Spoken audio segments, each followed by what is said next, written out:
Hello, and thank you for joining us on Mindset, the show where we dig deeper into people's stories to find out what's behind the veil. This month's episode is a big one. Josh Grizzly Newman is an ex-convict, a passionate barber, and has garnered a following on his social media. His story starts in darkness, but oftentimes the best gifts come from the darkest places. His experience in prison and losing contact with his friends and family on the outside made him realize that he was meant for more in this world. He found something he was passionate in and hasn't said no to following that passion since, all while keeping his amazing sense of humor. I'm excited to help tell his story. Introducing Josh Grizzly Newman.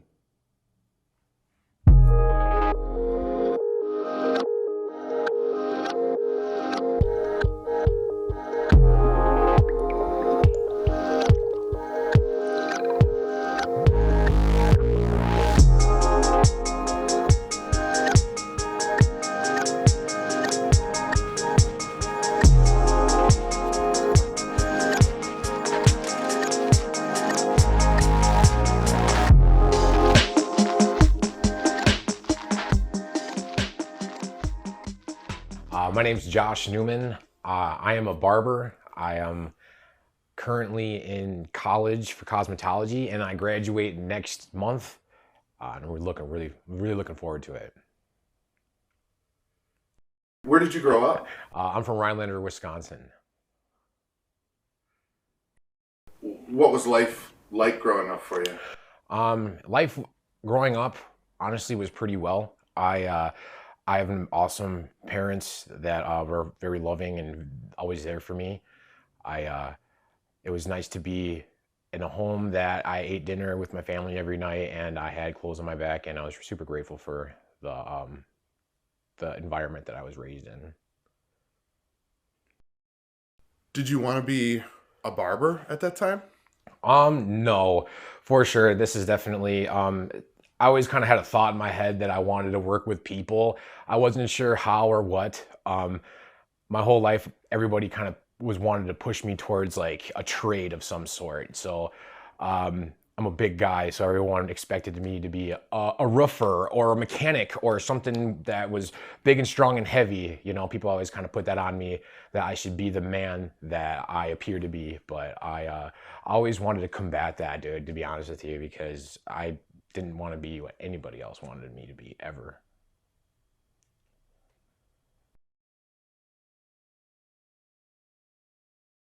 Did you have any goals when you were younger? Like that you wanted to, what did you want to be when you grew up? Man, I don't know. I don't know what I wanted to be. I always told people that I was gonna be famous. Actually, I told people I was gonna do big things with my life.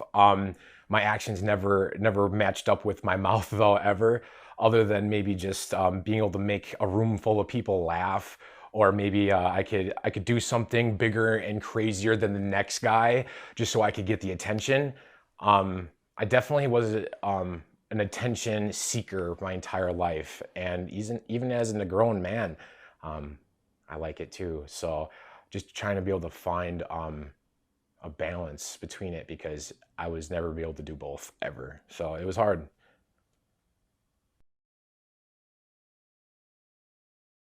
When you were in your teenage years, did anything shift there or?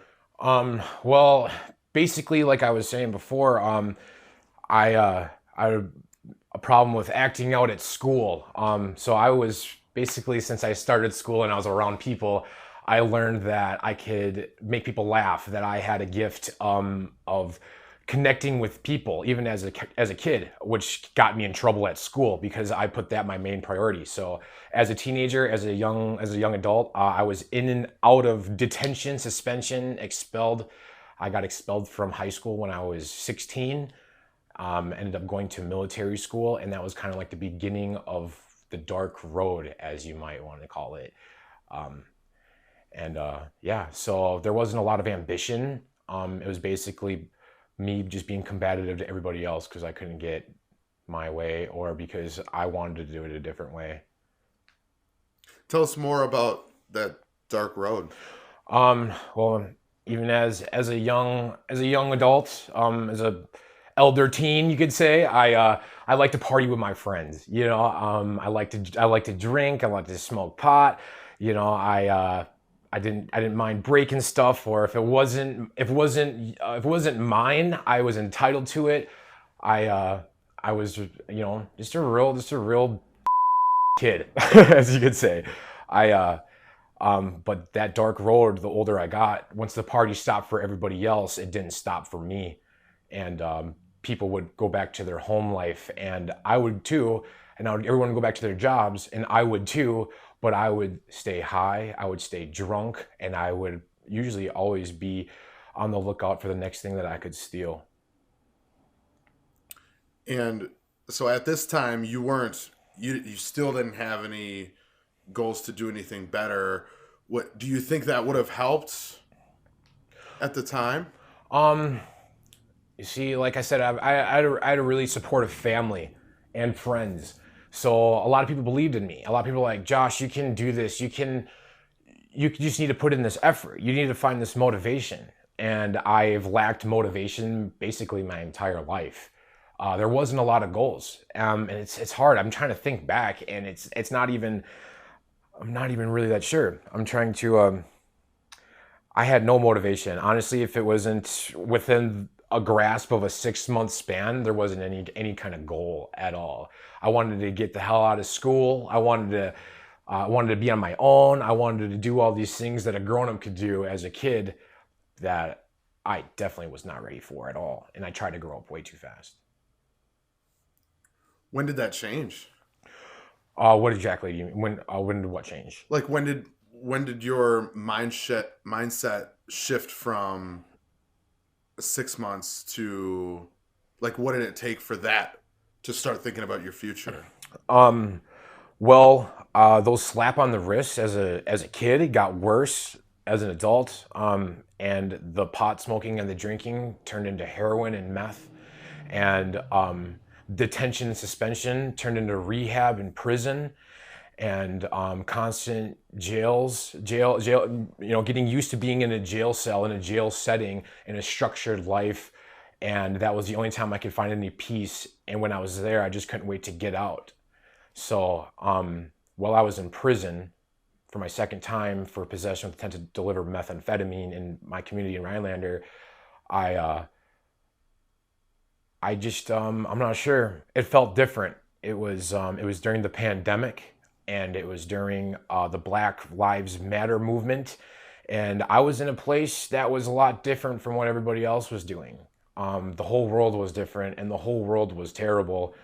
But I was trapped. I was trapped inside of the place that I didn't want to be, with people I didn't want to be with, and a lot of those people aren't ever going home, and those people don't have anything to lose, and me with my little 2-year sentence compared to somebody with 20 years, it would be quick to antagonize those kind of people. And we were locked in our cells literally 24/7 for sometimes weeks and months at a time if there was a COVID breakout and we had to be quarantined, and feeding us paper bag lunches for breakfast, lunch, and dinner through a little trap every day. Just getting escorted showers maybe once or twice a week if we're lucky.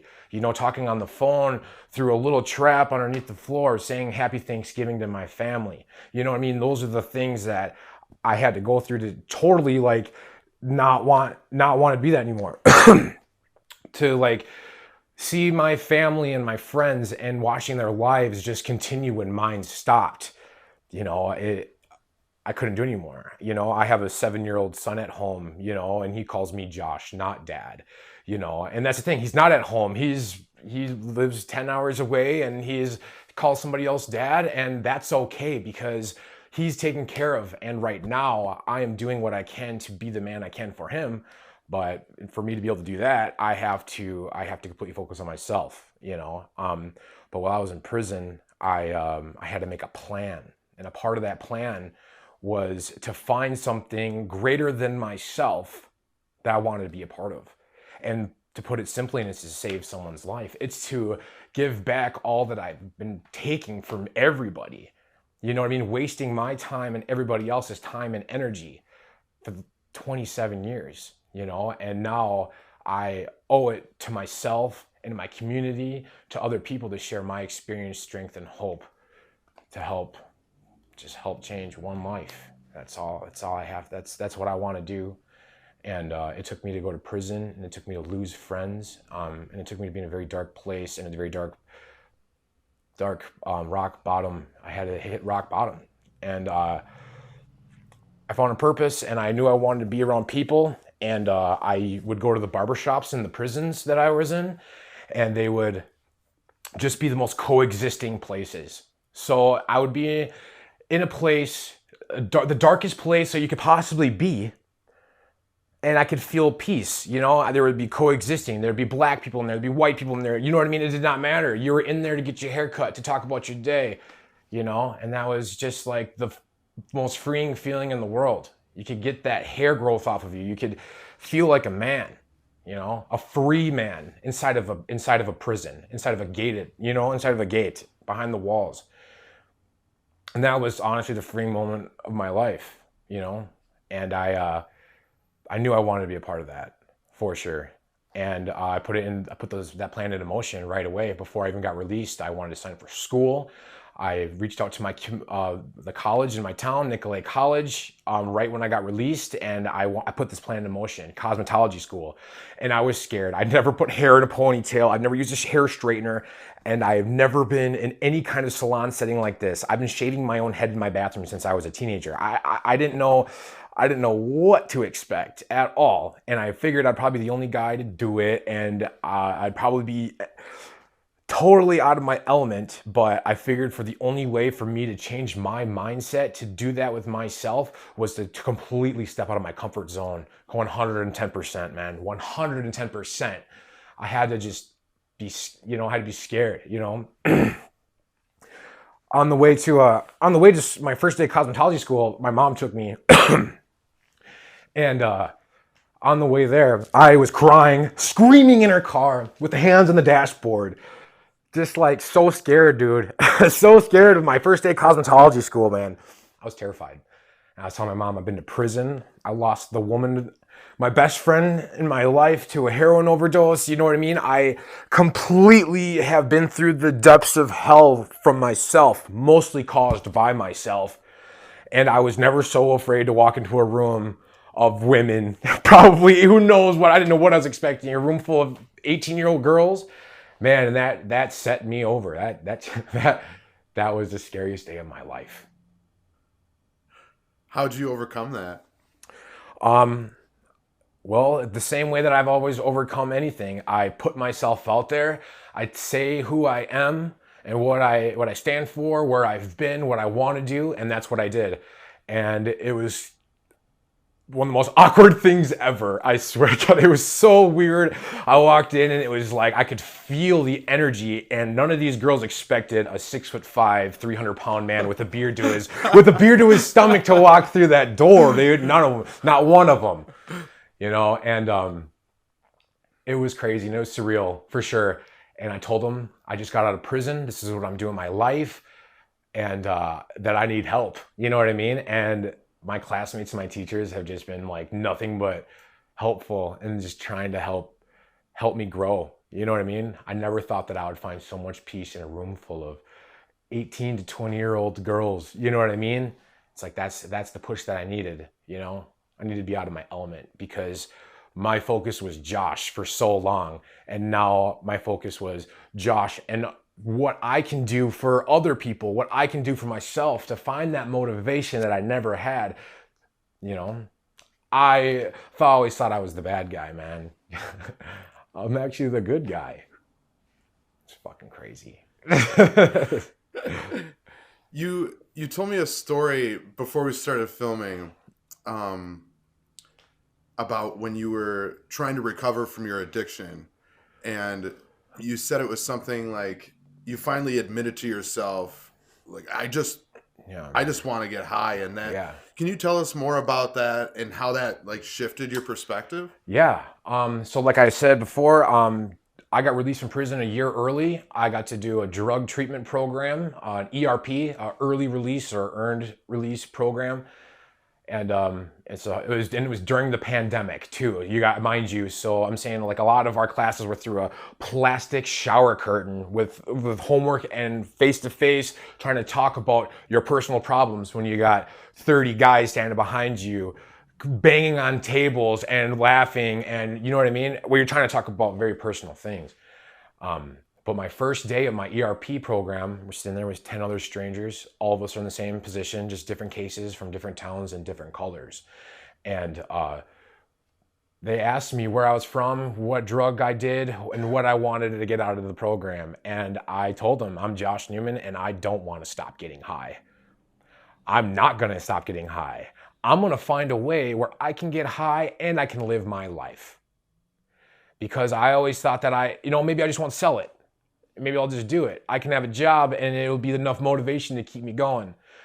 And I went in there with the mindset of just being transparent and honest and just like, I don't want to get high, but can you help me find a way to live? That's basically what I did. And she did that. And my facilitator totally worked with me. And every day that I would show up to class, my wanting to get high would go a little bit down. And then I would go back to my room at night in my unit and talk about getting high with my roommates. You know what I mean? So it was crazy. It was just back and forth, being tear apart. You know what I mean? Double-sided. That's how I felt my whole life. That's addiction now, isn't it? Oh yeah, it's addiction. Sum it up. You know what I mean? Right there, just being tore apart, doing something that you don't want to do. Why would you want to do something you don't want to do? But why am I doing it? And why can't I stop? That's crazy. It's wild. Because the only person that can make you stop is you. No kid, no jail cell, no amount of money. If you don't want to stop getting high, you're not going to stop getting high. Something's got to happen. And I just hope that I can get into some of these people's lives before their family loses their child or that kid loses their parent, because I went through the things that I went through for that.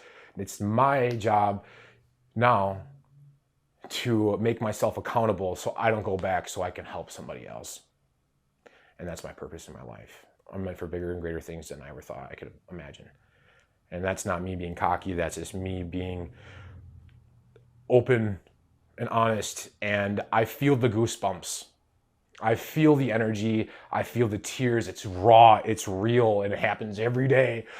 And I try hard, you know what I mean? And I like it, and I cry because I need to feel that emotion, man, because that's the shit that's going to help somebody else.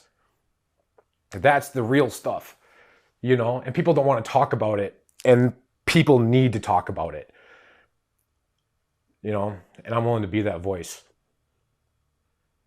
Do you think that experience of like being so open about what you desired when you were going to recovery, do you think that whole experience in and of itself has like helped you on your way to becoming a barber? As you said just minutes ago, the best barber in the world. Yes. I want to incorporate my career and my story, and I want to help people getting out of prison that feel like they don't have a purpose, that think they got to go back to the dope, you know what I mean, or back to that ex-girlfriend, and you don't, or ex-boyfriend, whatever it is you're into, or whatever who you are, because addiction does not affect men or women or children or old people. It does not matter who you are. It does not discriminate on your color, on your age, man. It's going to affect everybody, and it's going to affect everybody differently, and it needs to be tackled in such a transparent way and on a personal, person by person basis. You know what I mean? And I feel like I've found my way to channel my story with my hands. I'm a very hyper guy. I'm a very goofy guy. And when I'm behind a chair, when I got somebody in my chair and I can feel them and I can see them and I can talk to them and I know they're comfortable, it's like, you start to talk about open things, man. And when I start to talk about my story, man, I feel like I become something totally different. And it's just crazy. Like there's this power inside of me that I never thought that I ever had. And that's hard to keep up with. Honestly, it is. It seriously is, and it's scary because the amount of pressure and stress that it does cause me does scare me sometimes with my sobriety and stuff, because I do have a lot of pressure and a lot of eyes on me right now. But yeah, man, being able to like know I can help that next person, or the people telling me, sharing their stories on how I inspire them. And people, like I was telling you before, people will stop me at the store and be like, they will tell me a very personal piece of them that who knows how long they carried that with them, and that they just shared it with me. And that's the things that I go to sleep at night when I put my head in my pillow, about that woman that shared that personal story with me about her son, or that man about his past and his bottle. You know, like, that's crazy to me. That's wild. People sending me messages saying that me being me is helping them be them. Thinking, what's more amazing than that? Because it's inspiring. They see the energy in you, and the transformation you've made, you know? Yeah, man. It's honestly a crazy experience, man. World and life is nuts. And going outside and seeing it and watching the news, and it is like crazy, because it doesn't really seem like it's gonna get any better anytime soon, which is sad, because how could it get any worse? You know what I mean? But it can, and it is, you know, and it's scary. And this might sound ridiculous, but I was seeing my probation officer one day, and she asked me, what happened? What changed? What was that switch? You know what I mean? Because it was more than just one thing. It was multiple things. But I'm a very goofy guy, and the first thing that I said that quoted was, "You ever watch Joe Dirt?" And she's like, "No." In the part Joe Dirt, they said, "Where do you want to be when baby Jesus come back?" Picking on little poor Joe Dirt. And like that, I was in prison, dude, when I thought this, and I laughed, uncontrollably laughing, dude. Tears rolling down my face, laughing with my cellie, laughing about this, because it was such a profound moment in my life. Because I don't know what you believe in. Honestly, I don't know what I believe in. But if something were to ever come to an end, where do you want to be? Where do you want to stand? What did you do with your life? Nothing? Something? I don't know. Were you the same person every day? Did you have integrity? Was it honorable? Because it's not about who knows you and what you're doing and how cool your story is. It's about what you can do for other people. It's about the love in the world. Like, that's like the only true thing in the world is love, man. You know what I mean? And it's crazy, because it's like the most lost thing right now. And like I want to so bad just like give love and give hope and share my experience, strength, and hope with the next man or woman, because they deserve it. They need it. I wish I had somebody like me when I was a kid. If somebody was coming up to you and asking you, like, what advice do you have to give to somebody who's trying to make that transformation, or needs something to change? Ask for help, 100%. You know, like, know that you can, you know, that you don't have to do it alone, that you never have to be alone. You know, there's so many people that are struggling out there too. So many, dude, so many. And there is a place for everybody. There's a family for you. There's a place where you can go, where you can be yourself. You got to find it. And just like anything else, you're not going to find it your first time. You have to trial and error. You're going to have to fail. And if you're an addict, you've failed before, and you're used to that feeling. But it's about how you get up, because we're going to fall. Everyone falls. It's about how you get up and how you're going to keep dusting yourself off, and just keep trying. Keep trying. Keep trying. If you don't think there's any other hope, there's always hope. Do you know why? Because you're alive. That's your reason. You know what I mean? You have to do it for you. And you said you find peace in that barber shop through connectivity. Can you tell us more about how you found that when you were in prison, and how it translates to, you know, free life? Yeah. I remember actually my barber in Stanley. He was a good dude. He had a lot of information, had a lot of wisdom. He had a long sentence, you know, like 30 plus years. You know what I mean? And he was the barber, and I just seen how he held himself, and you know what I mean, despite his sentence, despite his crime, whatever it was, you know, he was able to connect with each and every person in his chair, and to have these personal relationships, and be able to just like be a totally transparent person within the community of the Department of Corrections, you know. And I really liked that feeling, because I didn't know if I was ever gonna stop getting high. And I thought to myself, hey, maybe if I got a job as a barber when I go back to prison, I'll have a job at least, you know. Because with addiction, my mom, my family, counselors, they told me pretty much like I had two choices in my life, that, you know, two ways at the end of this, you know what I mean, with active addiction, and that's prison and death, you know. And neither of those they're not going to happen to me while I'm using it anymore, you know. Now it's going to be something different, you know. Now I'm going to, who knows, maybe I'll die in my sleep as an old man. One can hope, right? We'll see. You obviously still feel that spark. Yeah. Outside. Yeah. Doing what you're doing. Yeah, 100%. Yeah. I have anxiety very bad, and I'm uncomfortable all the time. But when I have my clippers in my hand, when my shoes are in my hand, when I got someone's full undivided attention, it's like I change into a different person. It's awesome.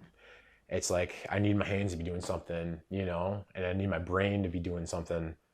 And that spark is there, and it's there, man. I got motivation, dude. I got a lot of it, and it's not going to stop anytime soon. So on that note, what are your goals now? Once you said, when are you graduating the program? I graduate my school June 30th, so we got about a month left. So I'm really excited. This is the first time that I've ever done anything like this ever. Well, when they see this, it'll be like 3 days. Yeah. So that's wild. I got kicked out of high school when I was a kid. I graduated from the Challenge Academy. That was a really cool experience, but I never had any kind of graduation experience ever. And Nicolay College, they have a commencement every year, and they actually when I filed to get my cap and gown, there's a little box you can check, and it said to be a student speaker, and I checked the box, you know, whatever, and I got interviewed for it, and I got chosen to be the commencement speaker, and I got to share the last year of my life and what I've done and how I've done it, and what I want to do, and that was awesome. That was awesome. That I've been waiting for this moment, which sounds crazy, but when I started school, every single morning that I waken up for school, and this is the truth, I wake up about between 5 and 5:30 every single morning. I put my headphones in, I pace back and forth in my room, and I cry.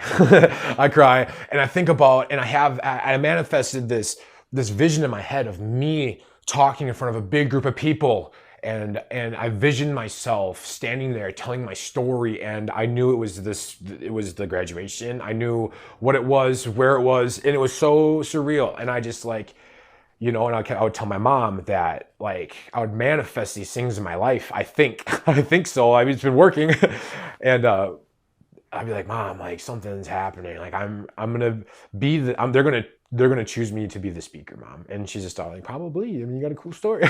And then it just turned like I don't know. Like before I know it, they're gonna be making little commercials of me on Nicolay, or before you know it, we'll have the local news at the door. You know what I mean? And all these things have been happening. You know, all these things that I'm putting into action are happening, and it's because I work hard. You know, I completely learned something that I've never even done in my life a couple of months ago. And now I'm just like checking off these goals in my life, and I got so much to learn, so much. And I gotta try to be as humble as I can. It's hard sometimes because I'm so proud of myself, and it's hard to be, you know, I've never been this proud of myself. So I feel bad for being proud of myself. Isn't that crazy? It's like, where do I find the ego and that? You know what I'm saying? And it sucks because I got people in my life that, you know, maybe make me feel like I'm, you know, working off an ego. But if that's the case, man, my confidence is totally killing it in my life, and I'm very proud of myself, and that's an awesome feeling. Yeah, that's incredible. That's awesome. Um, so what do you think your biggest strengths are throughout your whole story, through your childhood and finding yourself in your teens and your experience in prison and now following your passion? Has there been a constant that has kept you like going through all of that? I think it would have to be my humor. I would have to be my ability to make any dark situation light. You know, I was the guy in prison that would make everybody laugh. I was the guy to do weird stuff. I was that guy. And if you know me and you know me from this town, you know that Josh Newman is kind of a weirdo. Respectfully, the best way possible. But being able to use my humor, be able to laugh at myself, being able to just like not care, being able to like brush that shit off my shoulders, knowing that it could be worse, bro. Honestly, that's my gratefulness. Honestly, it humbles me, and my humor is my 100% is my gift, my curse too. Sometimes it's a bad coping skill sometimes, but you know it can be therapeutic for other people and for yourself if you use it the right way. So, any plans for after you graduate? Well, I want to continue to share my personal story, you know, with social media and in my community. I work with high school, my local high school, working with students, sharing my personal story, and maybe showing them a thing or two about taking care of themselves. Maybe some beauty tips for them, and you know that it's okay to be not okay. That's just, you know, sometimes I wish that was okay. Someone was told me that when I was a teenager. Hey, it's okay to cry. It's okay to have a bad day. You know, not holding these high expectations sometimes might be a lot on some of these kids. And you don't know what anyone's home life is, you know, for sure. So I want to give back to my community, the youth for sure, addiction and recovery for sure, prison reform for sure, 110%. I want to work with my community and probation to help people getting out of jail or prison that feel like they don't have anything and don't have a life. And it sucks because I can't give them anything yet except for just hope. That's all I can give them right now. But sometimes that's just all a person needs. My barbering career, yeah, I want to be the best barber ever. That sounds a little over the top, but no, I want to master my career and my trade, and I want to be a business owner. I want to educate. I would like to like pretty much hit the pinnacle of everything that I could do in the industry for sure. Starting off though, the best thing I can do to start off is just to get behind a chair and get experience. So I'm just going to take it a day at a time, just like my recovery, my man. You said you're going to Atlanta or something, you were telling me? Yeah, Can you tell us about that? Okay, yeah. Last month, I competed in a barbering competition in Madison, Wisconsin, Skills USA. I took home the gold medal, and I will be competing at a national level with the rest of the country in Atlanta in a barbering competition June 19th through the 24th. So I'm pretty excited. I'm a little nervous, but it's really cool to meet people and network and have some fun. Yeah, good luck on that. Thank you. I'm sure you'll kill it. Yeah, hopefully, man. We'll see. Hopefully. And last but not least, where can if people want to interact with you and engage with your content that you create, where do they find you? Okay, yeah. Well, my Facebook is Grizzly Newman, spelled like the bear, and that's where I post a lot of my my more personal journey stuff. My TikTok right now is Josh Newman 166, and it's following my personal journey of school from inmate to cosmetology student. Right now it's slowly growing, or it's been blowing up, but it's steadily making an impact for sure, and I'm excited to see where this goes, honestly, afterwards. But yeah, feel free to follow my story and reach out, because I love to talk. So I'll talk your ear off. Yeah. Well, thank you so much for sharing your story. Yeah. When I saw your commencement speech, part of it online, and I was like, I gotta interview him. Yeah. Yeah. So. No. Thank you so much, man. It's been an honor, and I feel like I got a friend out of this too. So it's awesome. Yeah, absolutely. Cool. Thank you. Yes, sir.